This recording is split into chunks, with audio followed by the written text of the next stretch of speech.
Ertu á leið heim úr vinnu? Stilltu á FM 89,1. Já, komið sæl, Rauðaborðið hilsar á þessum ágæta miðvikudegi. Ég verð með fyrsta hluta þáttarins en þegar að ég og mínir viðmældur höfum klárað okkur að þá býður mörgatriði. Þetta löng dagskrá í dag í kvöld eins og önnur kvöld, en til mín eru konir Vilhjálmur Egilsson og Gísli Tryggvason. Og við ætlum að ræða eins það sem áhugamál hjá mér, en þeir vita mikið betur. Það þarna með starfsstjórn og hvað hún getur gert ef eitthvað merkilegt kemur upp á eða eitthvað erfitt, eða skipi stöður. En Vilhjálmur, þetta náttúrulega margreint, það hefur verið starfsstjórnir áður náttúrulega. Já, að menn reyna almennt síðan að hafa sig hæga. Já. Og ekki að rugga neinum bátum, en kerfið það samt að geta gengið. Já.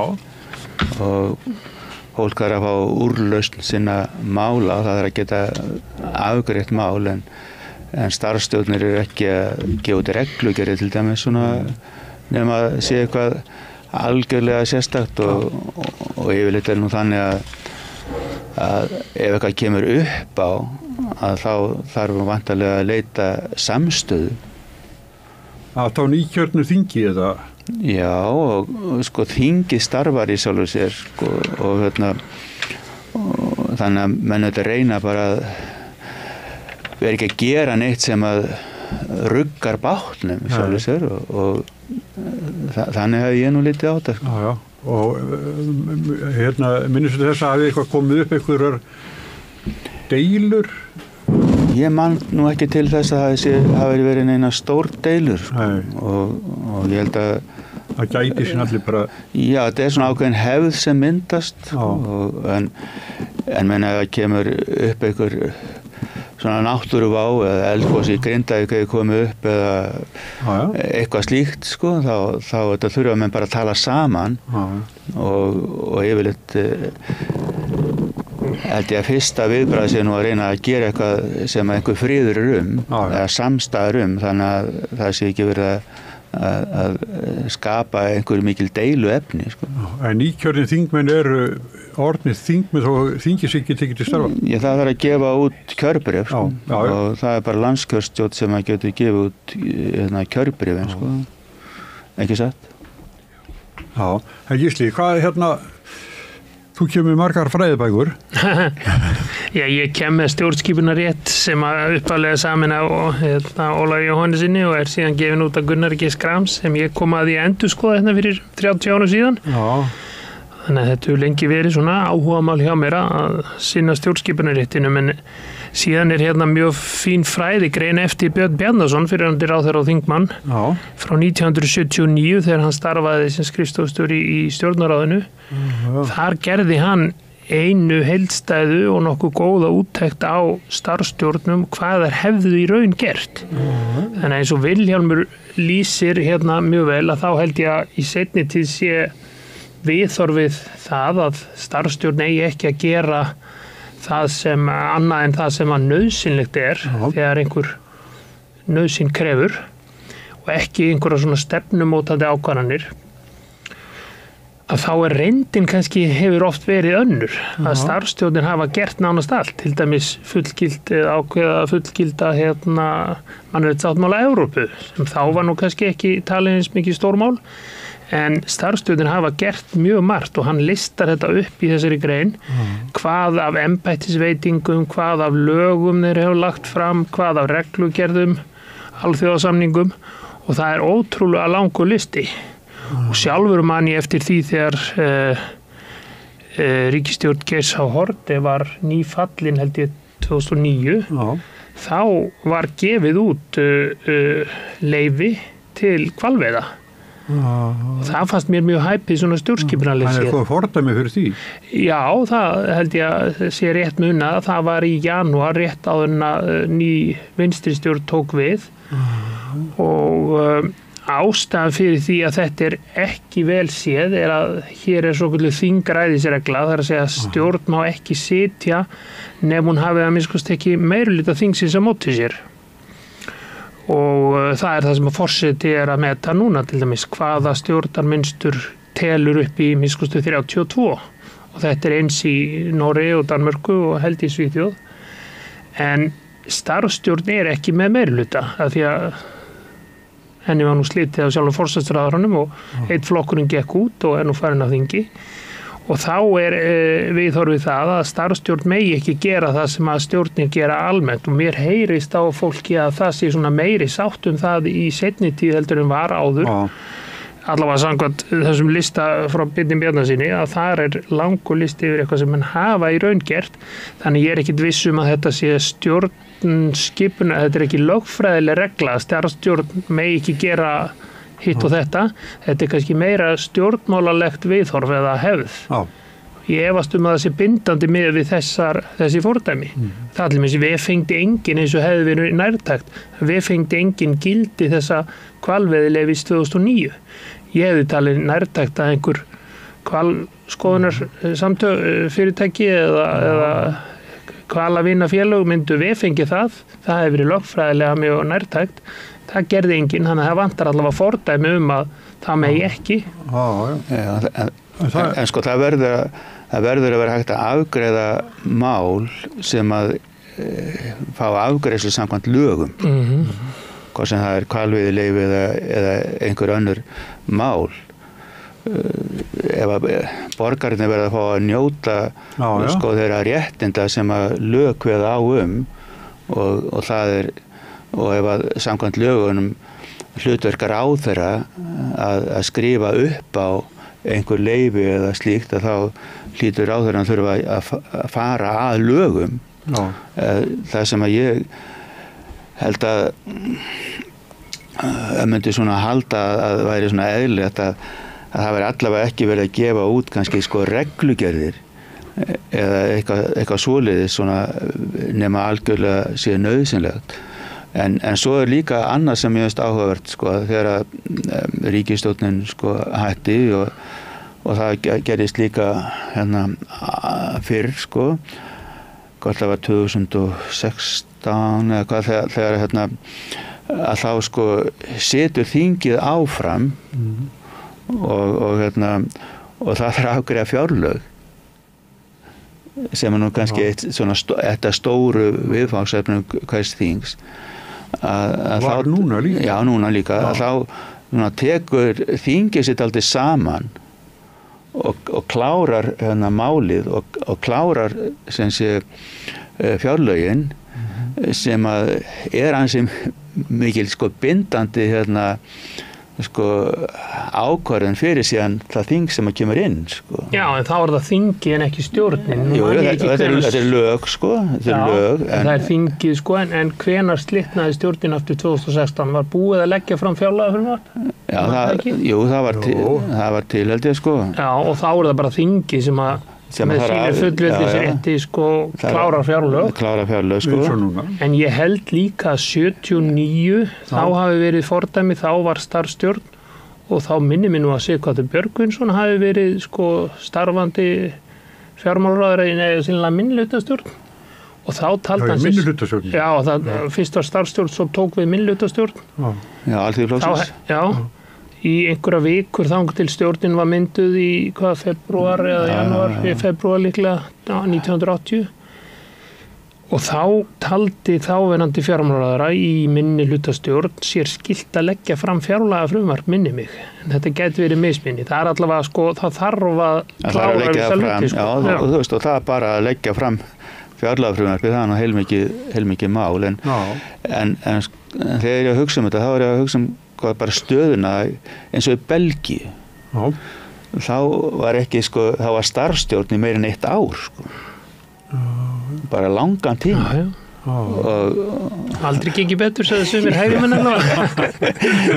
Já, ekki bara, ég held að það ekki verið bara hægjumenn álit sko, ég held að það bara hefði verið nokkuð þokkaleg sko sátt við það sem gerðist á þessum tíma en þetta gat auðvitað ekki verið til langframa.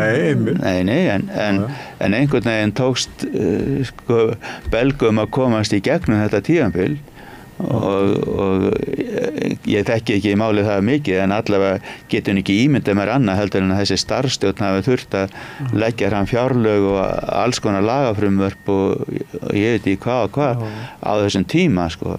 Það svo núna stjórnarmyndunar við það í gangi og þetta eru 6 flokkar, 3 í samtali myndastjórn, svo hinir 3 sem eru kannski svona höfuð andstæðingar þessa sem eru þá síðan í ráðuneytunum. Það ekki sko.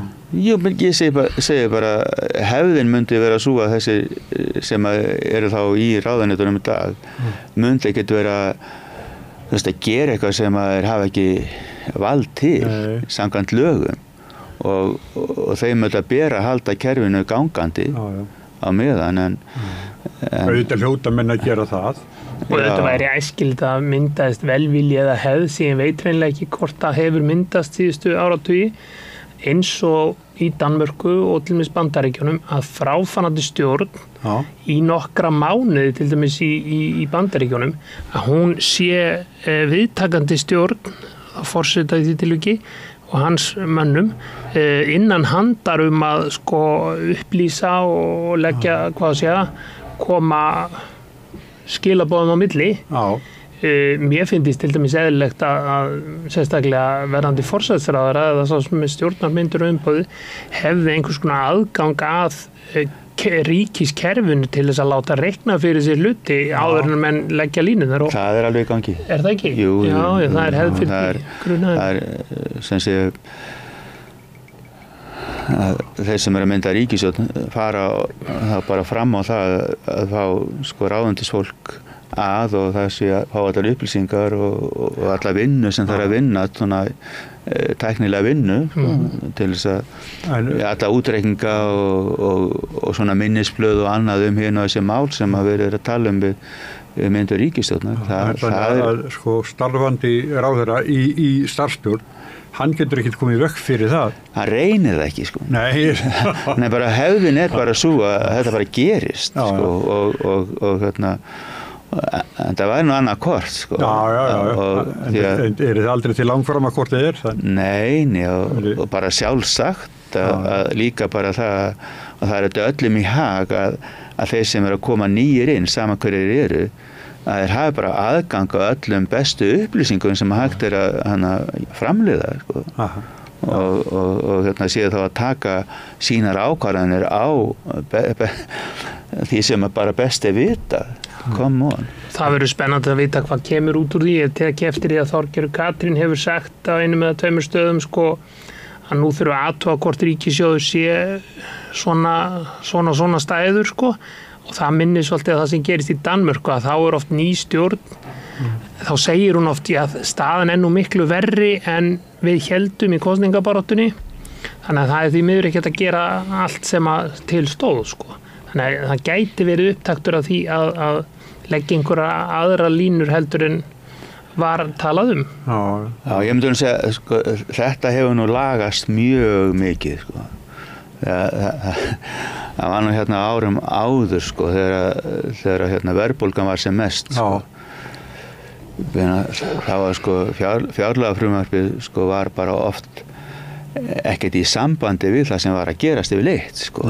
Og það var endalaust verið að afgreiða sko fjáraukalög og allt það og hérna þannig að þetta hefur lagast mikið og það ef maður skoðar sko bara ferilinn núna yfirleitt frá sko fjárlagafrumvarpi og svo hérna fjáraukalögum og svo ríkisreikningi og svona þú veist, þetta svona nokkurn veginn alltaf flúta, sko, þannig að það er einhver stórar hólur, sko, ekki...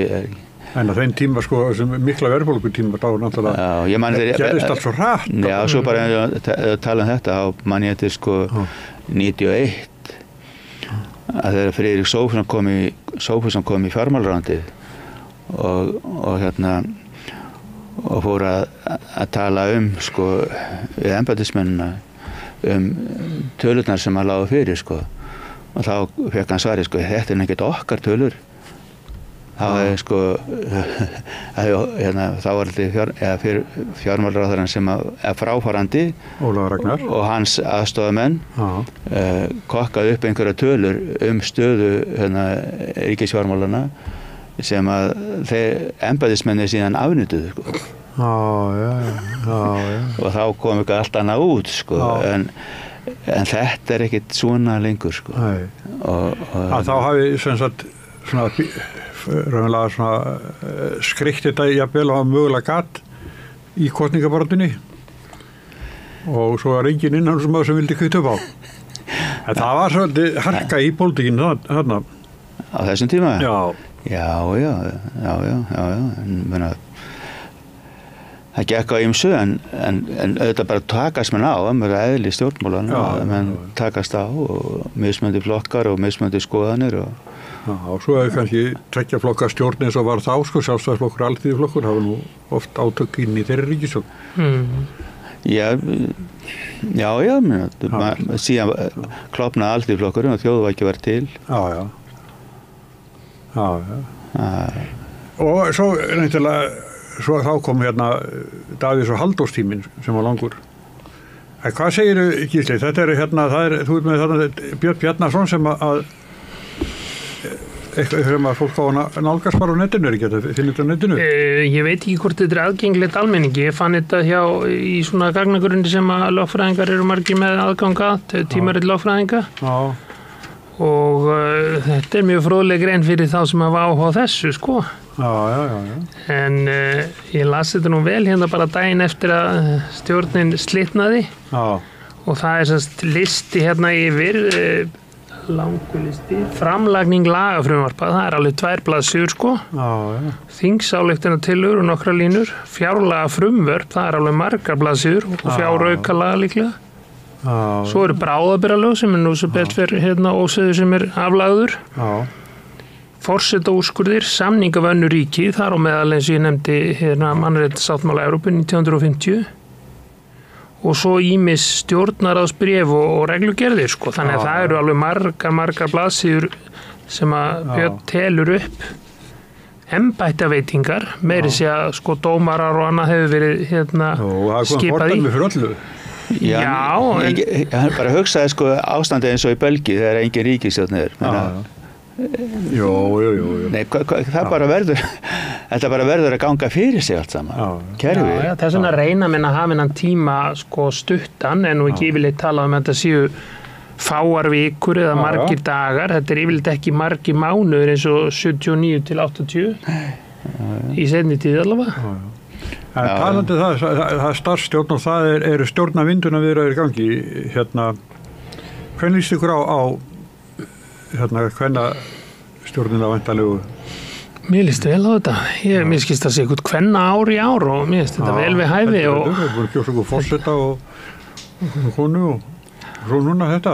Þetta er eiginlega óskaríkisstjórnin mín sem að ég sé fram á að verði en þetta eru margir hægri menn í hlaðvörpum og víðar að tala þetta niður og tala að flokkur fólksins sé óstjórntækur og það sé óalenda óferjandi fólk sem að ég held að sé ekki rétt en þess að eins og Ragnar Þór Ingólfsson nefndi í Silfrinu á mánudaginn þá vinnur hann nú við málamillanir eins og Vilhjálmur gerði Það er alltaf að semja sko. Nei, en ég bara horfi á þetta og þetta er ekki, ég skulle segja að þetta er ekki mín óskaríkisstjórn náttúrulega en meina þetta verður bara að hafa sinn gang þannig er þetta bara verðum að sætta okkur í þessu ég beina að þetta er bara gangur lífsins og þeir það eru í þessum viðræðum og það er ekki útséð hvernig það líkur en mér finnst svona miklu meiri líku til þess heldur en minni að þetta gangi upp hjá þeim. Ég hef þá til vinningu líka. En þetta með sko Ingu og flokk fólksins að ég held að sko að fyrir hana að hafa sko náð þetta góðum kosningum og ef hún hefur möguleika að fara í ríkisstjórn og láta þá af þessum sko hörkuræðum sínum og svona sem að þá eru bara koni allt annað hlutverk. Já, hver hefur það ekki? Þingmenn sem að breytast bara við þetta. Já, hér var nefndur áðan Ólafur Ragnar Grímsson, hann var þóttinu óstýrilátur, svo var hann bara fjármálaráðherra og hefði sér allt öðruvís og stutt síðan forseti, þannig að hann gat hann nú.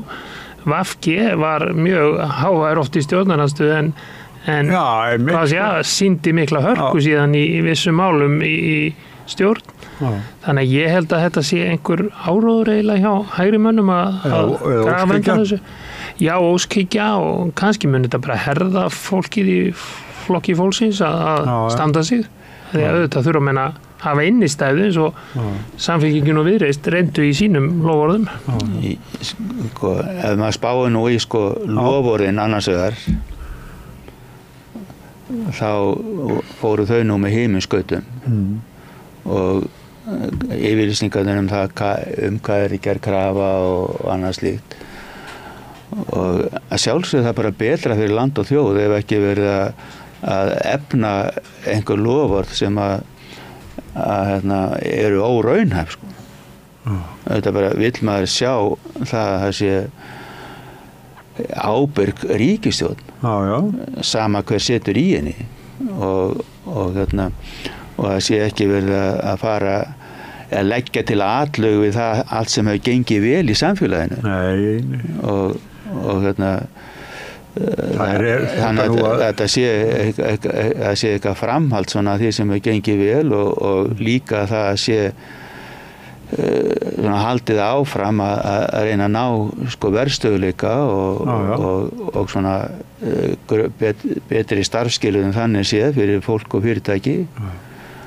Þetta vill maður það og sé verið að nálgast öll mál svona með ábyrgum hætti Heilt yfir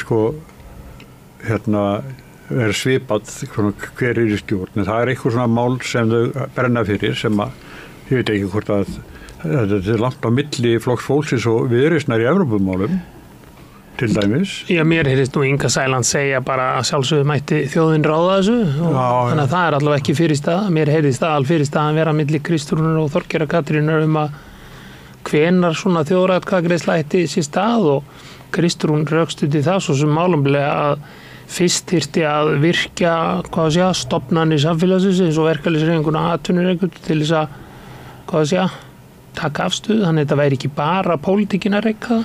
Mér finnst það ágætt en ég held að mig ekki fresta þessu alveg ótímabundið En ég held nú í því máli að þá sé nú engin ein afstaða hvorki innan atvinnulífsins eða hjá verkalýðsfélögunum og ég man eftir þegar ég var framkvæmdastjóri SA þá gerðum við könnun meðal félagana um það hvort með vildu sem sé láta reyna aðild eða ekki og það var bara mjög jafnt það var naumur meirhluti skulum segja með því með Evrópusambandinu en hins vegar mjög stór minnihluti Var það eftir höfðatölu eða eftir atkvæðavægi og bólmagni? Bara eftir atkvæðavægi og ég held að minni fyrirtækina hafa nú svona það sem þau voru öflug það var nú meiri andstæða við aðelda Evrópusambandinu en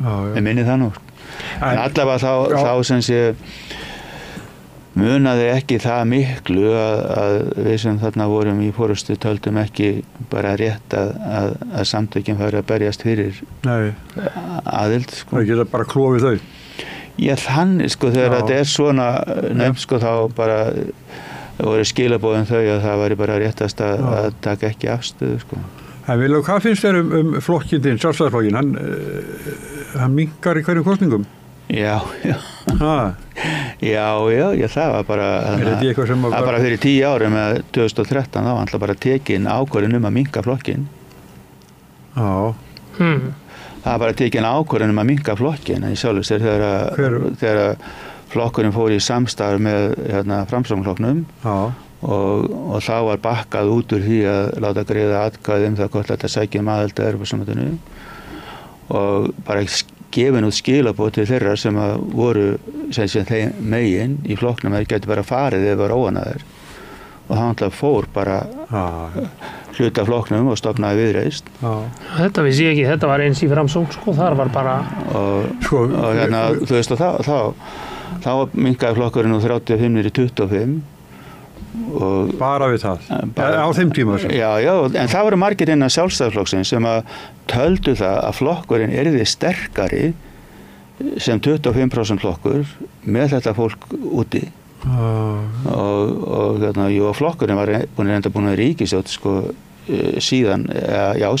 En alltaf samt svona. En þessi 25% flokkur hefur þó verið í ríkisstjórn síðan en þetta var svona stemningin og stemningin á landsfundi bara margir bara mjög ánægðir að vera lausir við þetta fólk sko en ég var ekki þeim hópur enda. Nei.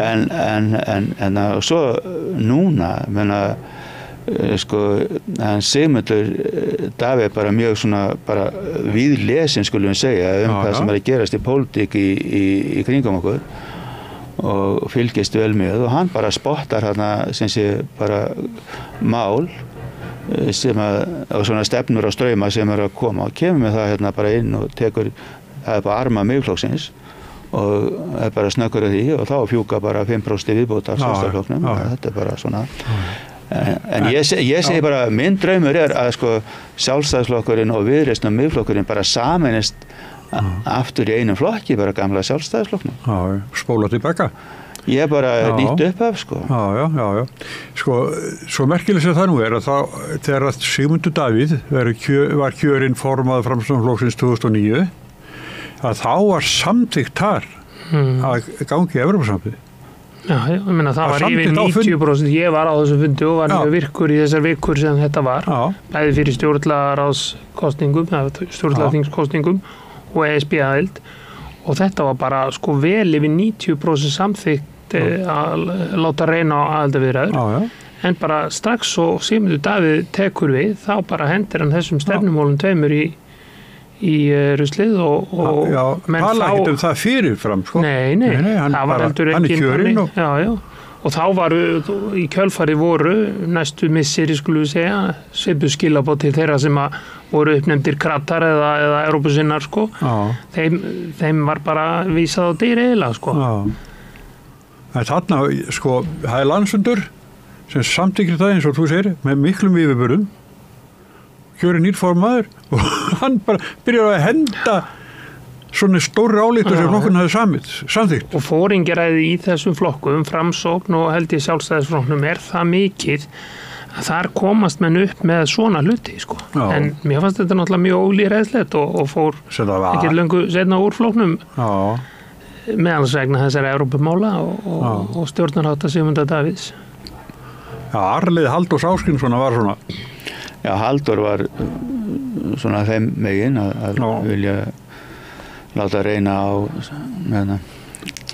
samningu Evrópusambandið en auðvitað voru sko innan Sjálfstæðisflokksins bara skipta skoðanir og í rauninni sko mikill meirhluti á móti Evrópusambandsaðild það var ekkert leyndamál sko. Nei.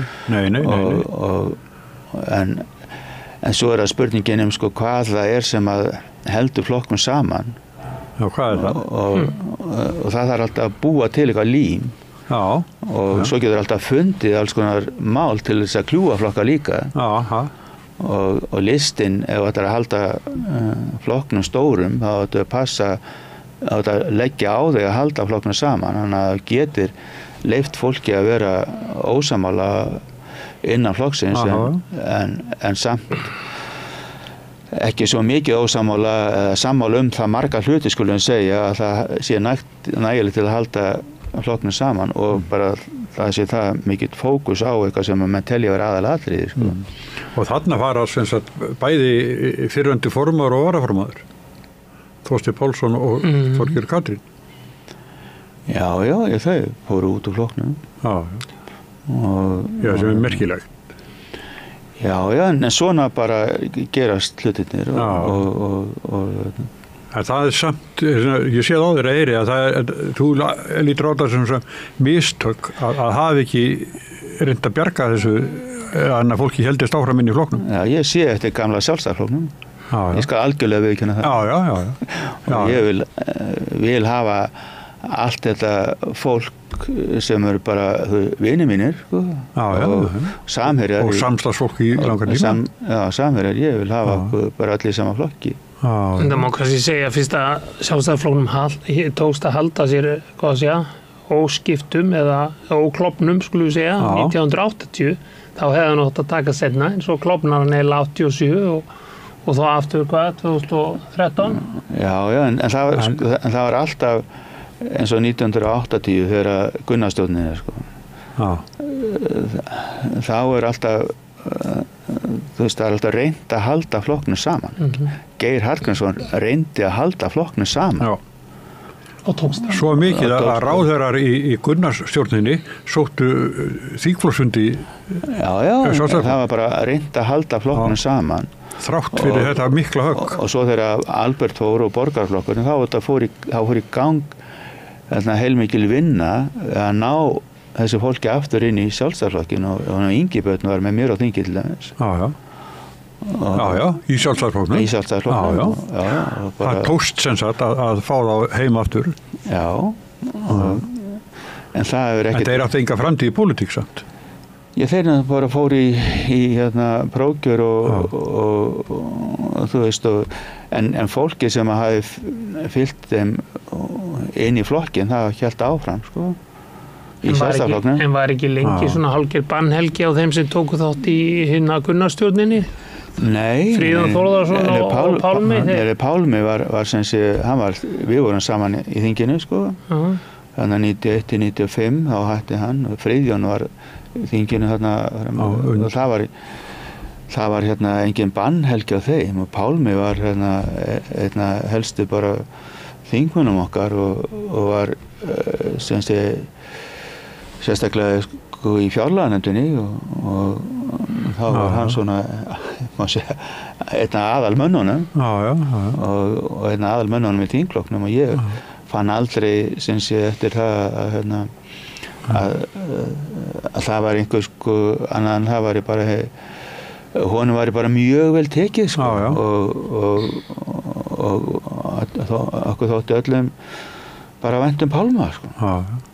Þetta sko eins og þú segir flokkurinn hélt sama þrátt fyrir þessa ótrúlegu sko atburði að við værum með ráðherra í öðru flokki en komum ég vel á þingflokksfundi hjá Sjálfstæðisflokknum. Þú veist, en við missum þetta ekki niður fyrir en hann eftir kosningarna sem sé eftir 2013. Þegar að Bjarni og Sigmundur bara tekin ákvörðun að hreinsa út Evrópusinnana í flokknum. Ég áttaði mikið á það hefði verið svona meðvitað en það skýrir kannski margt. Algjörlega meðvitað og það voru bara miklar umræður það innan flokksins. Þau horfðu bara upp á þetta. Það var bara stór hópur innan flokksins sem að bara taldi það að hann yrði sterkari á þessa fólks. En kannski þetta komin til þess að vera og ég vona það nú sjálfur að Sjálfstæðisflokkurinn verði aldrei stór aftur en það má segja fyrir hægri menn að þá hafa þeir núna nokkra kosti 3-4 kosti sem þeir höfðu bara 1 kost áður og það eins og hjá vinstri mönnum áður eða félagshyggju að það var hægt að velja milli nokkura flokka og var nú oft kallað misklíð eða klofningur eða eitthvað slíkt en nú má kannski bara segja að þessi samkeppni bestu útgáfuna af hægristefnu og ég held að það sé bara gott. Hann stæðst í hægriflokkurinn. Þetta segja huggun harmi gegn.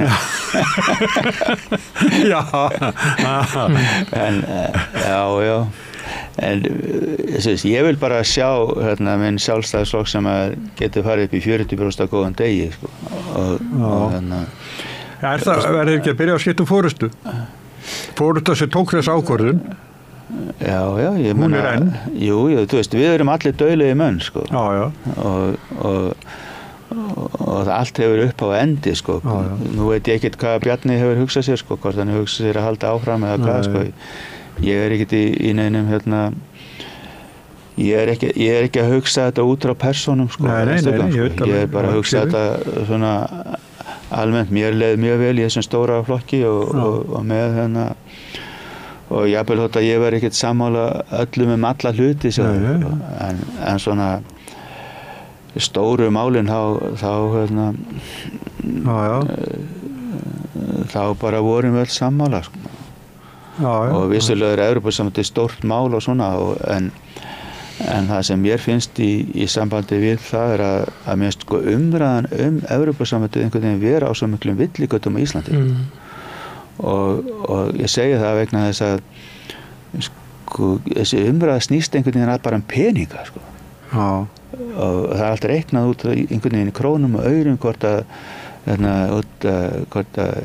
evran sé betri og vextirnir muni lækka og þetta allt saman sko en í rauninni sko finnst mér eins og menn tala aldrei það að Evrópusambandið var upphaflega sett á laggirnar til þess að tryggja frið og lýðræði og mannréttindi og góðan efnað, þetta var nú kallað efnaðsbandalag en þú veist, það var tækið skilur en hitt að stóra markmiði friður, lýðræði og mannréttindi og öryggismálin sem sé tengdust síðan friðarmálunum náttúrulega og eða hluta þeim og bara ef þið spáið í sko þarna voru þess að 6 þjóðir sem byrjuðu sem voru auðvitað bara niðurlöndum komnar eftir seinni heimsstyrjöldina og þetta var tækið sko til þess að ná þessum friði og lýðræði og mannréttindum og þessu og sko og friður og góður efnahagur fara algjörlega saman sko. Góður efnahagur er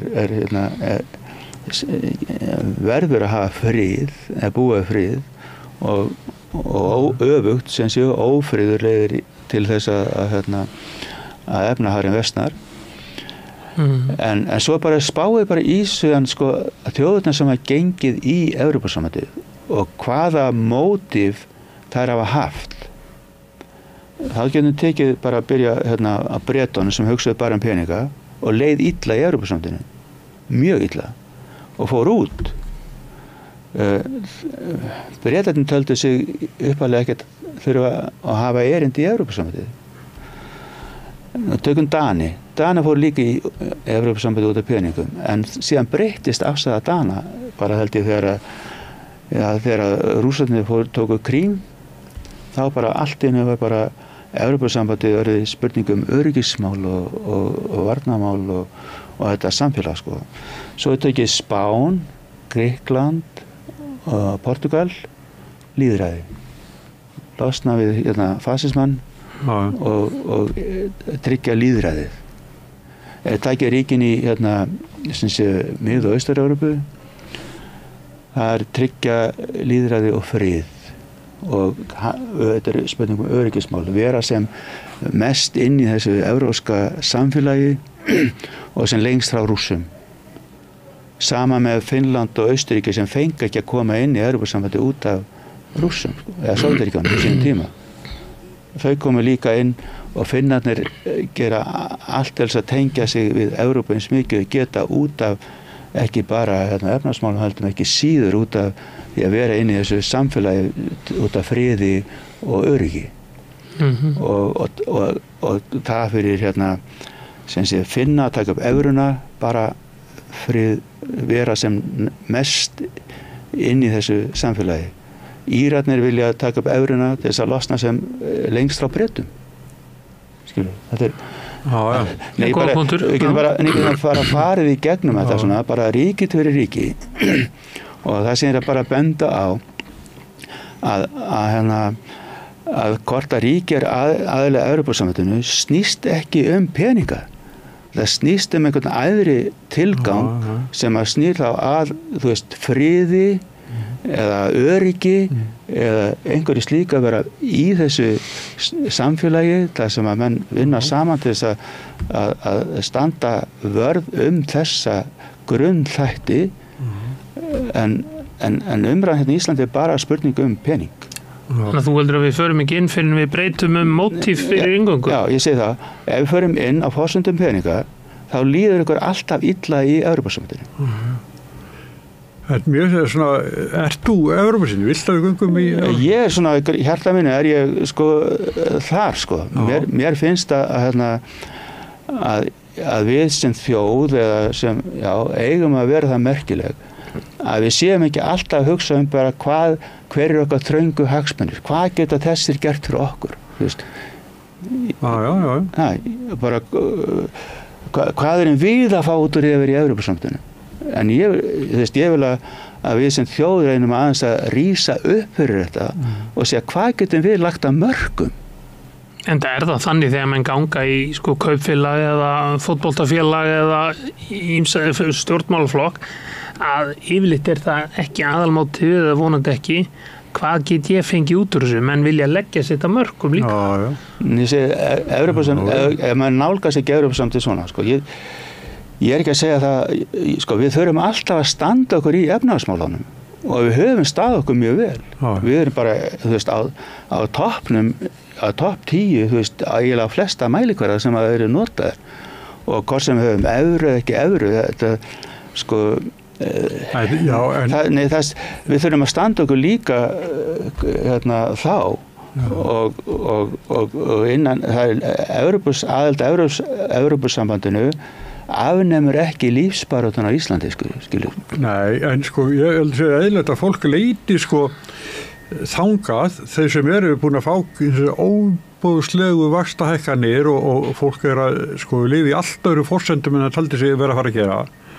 Að fólk sé hreinlega bara að gefast upp og sé þess vegna tala um Evrópusambandið og evruna. Þú veist, það er alveg skiljanlegt, sko. Það er alveg skiljanlegt, en ég er að segja það kom bara önnur vandamál og kom bara önnur vandamál sem að þarf að leysa úr og ég held að Íslendingar geti sko staðið sig efnahagslega innan Evrópusambandsins jafnt sem utan, sko. Og í mínum huga snýst þetta ekki efnahagsmál yfirleitt því að við þurfum alltaf að standa okkur, sko. Skilur? En andstæðingarnir segja alltaf að standa okkur, sko. Og þú veist, og það eru plúsar og mínusar, sko. Og það verða það alltaf og sumt verður erfiðara og sumt betra, sjáðu. Og þá geta en meðan menn vilja þú veist greina þetta þannig að þetta snúist efnahagsmálin eða peningana, þú veist, þá bara verður alltaf þú veist sumir með og sumir á móti og bara út frá eigin hagsmunum og ef að þú veist við göngum síðan inn á þessum forsendum þá bara verður alltaf óánægja. En það má segja sko andstæðingar ESB-aðildar Íslands segja gjarnan sko að við getum nú alveg lagað efnahaginn sjálf og stýrt þessu vel og gert betur en þá spyrja menn bara býtu akkur hefur það þá ekki gengið í næstu 100 ár. Þannig að þetta er svona pínu finnst mér eins og við alkoholista að segja þetta er ekkit mál, þú voru bara hætt að drekka. Gísli. Það þarf einhvern æðri mátt til þess að sko hjálpa mönnum að sko gera þetta vel. Gísli, talaði ekki svona. Nei, vegna þess að við erum á toppnum í lífskjörum jöfnuði og þessu öllum svona félagslegum og efnahagslegum mælikvörðum. Og það er ekki eins og sé, þú veist, allt í kalda kóla á Íslandi, þvert á móti. Þetta höfum við vandamálum svo aðrir, en við höfum líka margt alveg rosalega gott. Og þessu höfum við náð án þess að vera í Evrópusambandinu. Og þannig að mér finnst og er ekki að falla í þess að grifju svona einhvern veginn að segja að þetta sé sko, allt einhvern veginn og ég sé bara 99% jarðarbúa vilja skipta á sínum vandamálum og okkar. Nei, bara þú veist Nei, ég sé bara þetta er staðan Við miðum okkur kannski ekki við þennan stóra meirihluta jarðarbúa, við miðum okkur kannski við hvernig þetta gæti verið betra í ESB, ég er allavega sammálaður það, þetta gæti verið betra Þetta getur alltaf verið betra og þú veist og ég segi nú sko líka þú veist að ef þú spáir í fyrirtæki sem er á toppnum á sínu markaði sko þá má náttúrulega ekki vera enda andvaraleysi og menn þarf alltaf að vera að breyta og bæta og finna út, þú veist, hvernig þið geta verið sko alltaf óánægðir með sig og finnast að þeir þurfa að gera eitthvað betur og allt þetta til þess að verjast samkeppnin sem að koma. Nú, við bara þurfum að hugsa svipa sko, sem þjóð, menna við erum á toppnum, en við þurfum alltaf að vera að leita að einhverju sem getum verið að breyta og bæta og halda áfram að bæta kjörin. Ef við verðum andvarlega sér bráð, þá hættum við að draugumst við aftur úr og við þurfum alltaf varðveita það sem vel hefur tekist og halda því áfram og passa upp á hlutina, sé ekki verið að eyðileggja að rífa niður. Herðu, strákar, nú tíminn okkar liðin. Við leysum þetta ekki hér, en hérna við hugsum þetta áfram, það ekki? Erum við ekki þannig fólk? Jú. Já, Vilhjálmur Egilsson og Gísli Tryggvason. Takk mikið vel fyrir komuna. Takk. Og ykkur fyrir að vera með okkur og Rauðaborðið heldur áfram eftir augnablik. Samstöðin í eigu hlustenda, áhorfenda og lesenda.